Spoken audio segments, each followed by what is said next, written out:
கருணை கடலாம் காதர் வலியின் காரண சரிதம் கேளுங்கள்.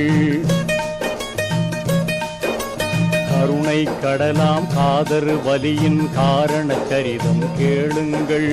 அருமை நாதர் ஷாஹுல் ஹமீதொலி அற்புத சரிதம் கேளுங்கள். அற்புத சரிதம் கேளுங்கள். கருணை கடலாம் காதர் வலியின் காரண சரிதம் கேளுங்கள்.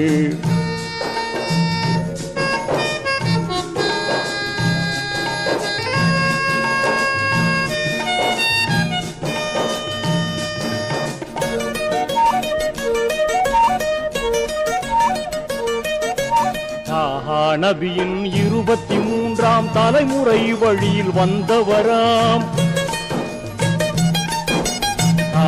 நபியின் 23ஆம் தலைமுறை வழியில் வந்தவராம். ஏக